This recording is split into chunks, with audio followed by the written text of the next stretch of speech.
মাঝে মধ্যে কিছু মানে নিউজ চোখের সামনে আয় না, আইলে খালি মনটার মধ্যে কয় যে আমরা বাঙালি কোনো দিন মানুষ হইতাম না, যত দিন যাব আমরা দিন দিন অমানুষী হয়ে যান, বুঝছেন?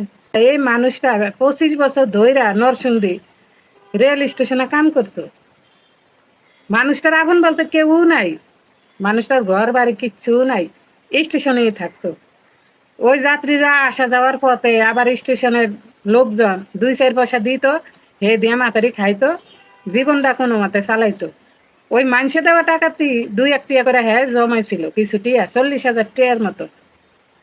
এই আঙ্গর দেশের মানুষ নামের জানোয়ার যায়া মাতারি টিয়া দি নিছত বালা কথা, তোরান টিয়া দি নিয়ে যা মাতারির। এই যে এই বয়সটায় মানুষ কতটা অমানুষ হইলে, মানে এই যে এই বয়সের একজন মানুষের গায়ে হাত দেয়, হ্যাঁ, তাহলে দেখেন এই যে আমগো দেশের মানুষটি কি মানুষ আছে?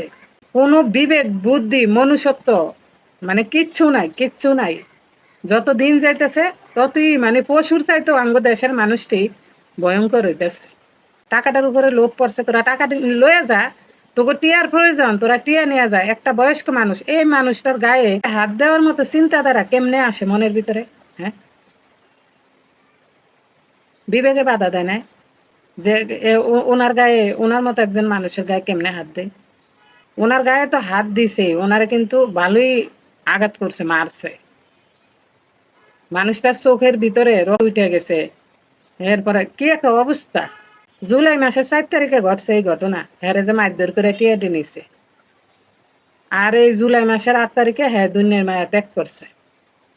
কি দেশের মধ্যে বসবাস করতেছি, আর কি আমগো চিন্তাধারা মনুষ্যত্ব দেখেন, কি আমগো সমাজের অবস্থা!